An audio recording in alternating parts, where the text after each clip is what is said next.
This is WENY News. Thanks for clicking on the webcast. I'm Aisha McKenzie, and here's the latest from WENY News and the Star Gazette. Federal health officials now say all healthcare workers should be covered from head to toe when treating Ebola patients. The new guidelines are only recommendations and come as dozens of people being monitored for signs of the virus have turned a corner. 260 people in the U.S. are still being monitored by the Centers for Disease Control for Ebola-like symptoms, and the agency issued new steps to ensure no more U.S. healthcare workers contract the virus. CDC Director Tom Frieden announced the revised standards yesterday. One of the critical aspects of these guidelines is a very structured way of doing that, step by step, which is supervised and, in a way, ritualized. Now, the guidelines come after two nurses who treated Ebola patient Thomas Duncan became infected.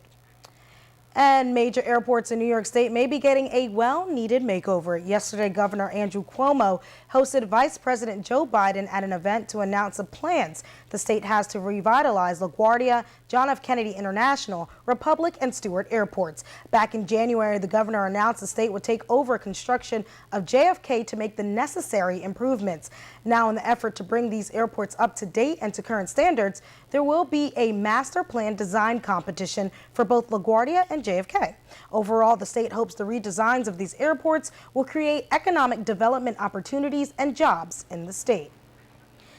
And if you have outstanding tickets in Ithaca, you better pay up. Starting on October 27th, the city is giving the parking boots. This is to collect more than $1.5 million in outstanding parking tickets. 750 letters were sent out last week to people who had more than 5 parking tickets dating all the way back to 2000. That's 14 years ago. In the letter, the city informed car owners their vehicles could receive a boot until all of their tickets have been paid.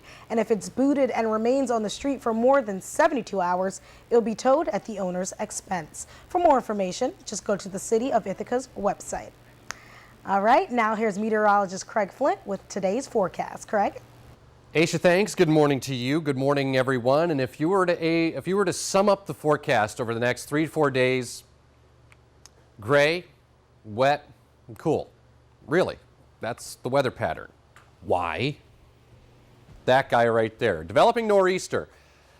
This is how it's going to evolve over the next several days here. We'll have an upper level low pressure center up here in Canada that will essentially transfer its energy to the east coast and develop a new low along the coast here. That's going to turn into a nor'easter and really kind of wallop places like DC, the Jersey coast, New York City, Providence, Boston, up into the Maine coast.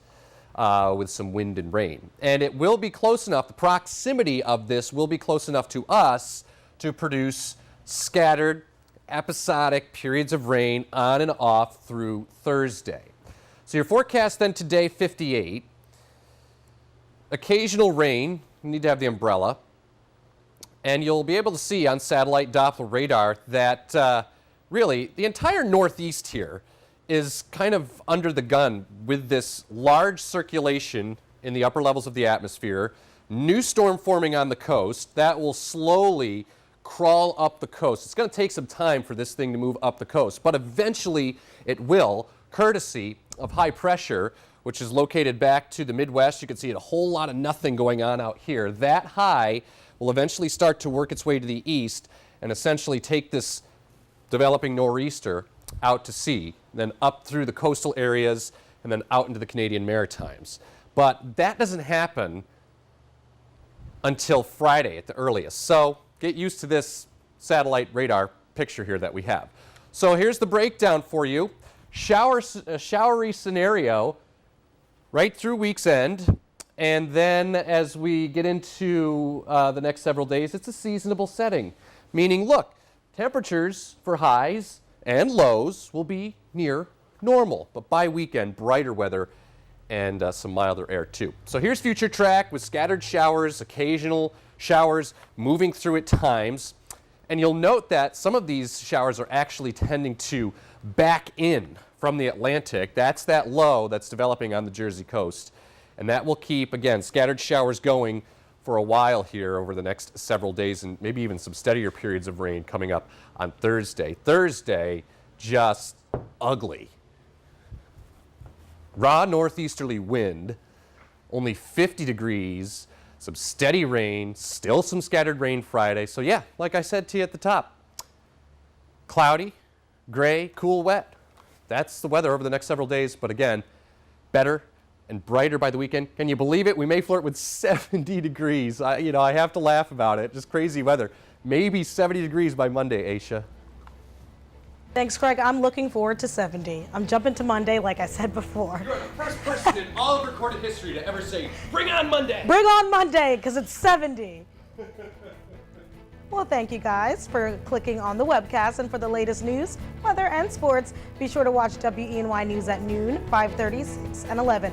And don't forget to pick up a copy of today's Star Gazette. I'm Aisha McKenzie. Have a great day.